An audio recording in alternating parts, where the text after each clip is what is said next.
ළමයි කතාවට ආදරෙන් පිළිගන්නවා. ඉදිරියට දේවින්ද ඇයි මේ දිල්හාරව ඇදගෙන යන්නේ. ඒ වගේම තිවංක ඒ දේවල් නතර කරන්න උත්සාහ කරනවා. මේ දෙයටත් හේතුව මොන වගේ එකක් වෙන්නට පුළුවන්කමක් තියනවාද.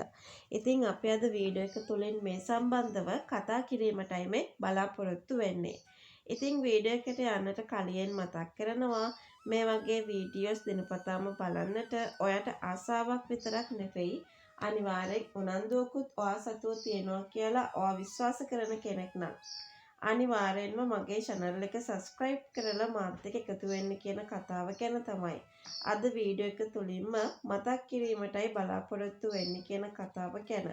අද වීඩියෝ එක තුලින්ම අපි හැමෝටම මතක් කිරීමට බලාපොරොත්තුවක් තියාගෙන ඉන්නවා කියන කතාව ගැන තමයි අද වීඩියෝ එක තුලින්ම අපි හැමෝටම මතක් කර දීමට chance එකක් ලැබිලා තියෙන කියන කතාව ගැන තමයි අද වීඩියෝ එක හරහාම මම මේ වෙලාවේදී ඔයාව දැනුවත් කිරීමට කැමති වෙන්නේ කියන කතාව ගැන. මම මේ වෙලාවේදී ඔයාව දැනුවත් කර දීමට chance එකක් උදා කර ගන්නවා කියන කාරණාව තමයි අද වීඩියෝ එක තුලින් අපි හැමෝම මේ වෙලාවේ සිහිපත් කරන්නට අවස්ථාවකුත් උදා කරගන්නේ. දේවින්දට දැන් ලොකු ප්‍රශ්නයක් තිබුණා. ඇත්තටම දිල්හාරව පහුගිය කාලෙම සැක කළා. ඒ නිසා සෙන්රට කිට්ටු වෙන්න වාසනාවක් තමයි දේවින්දට ඇති වුණේ. මේ දෙන්නගේ පෞල් ජීවිතේ කොච්චර ලස්සනට ගත වුණත් තිවංග කරපු කැත වැඩේ දැනගත්තට පස්සේ පොඩි මහත්තයත් එක්කත් සම්බන්ධයක් නැහැ. තිවංකත් එක්කත් සම්බන්ධයක් නැහැ. ගමේ කාත් එක්කවත් සම්බන්ධයක් නැහැ. දැන් දිල්හාර හැමදාමත් ආදරය කරලා තියෙන්නේ මට විතරයි. හැබැයි දේවින්ද තමයි ලොකුම වැරද්ද කරගෙන තියෙන්නේ. මේ කවුරුවත් කියන දේවල් විශ්වාස කරලා කියන එකත් එක්ක ලොකු වේදනාවක් තමයි දේවින්දට ඇති වෙන්නේ. දේවින්ද දැන් සෙන්රිත් එක්ක ලස්සන ජීවිතයක් ගත කරලා ඉවරයි. දැන් සෙන්රගේ හිත රිද්දීමත් කරන්න ඕන දෙයක් නෙමෙයි.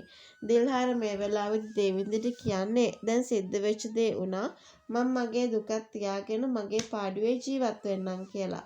ඉතින් හැබැයි ඒ වුණාට දේවින්දට මේ කිසිම දෙයක් දරාගෙන ඉන්න බෑ. තිවංක ළඟට තමයි මේ දිල්හාරව ඇදගෙන එන්නේ. එහෙම ඇවිල්ලා තිවංකට කියන්නේ අපි දෙන්නව වෙන් කරන්න පුළුවන් හැමදේම කරා නම් ඔයා දැන් දිල්හාරව බාර ගන්න කියලා. දිල්හාරව ආදරෙන් බලා ගන්න කියලා. ඒ වගේම තමයි දිල්හාරට ඔයා ආදරය කර නිසානේ මේ හැම වැරද්දක්ම සිද්ධ කළේ. හැබැයි ඒ වුණාට දිල්හාරට කවදාවත් තිවංකට කැමති වෙන්න බෑ.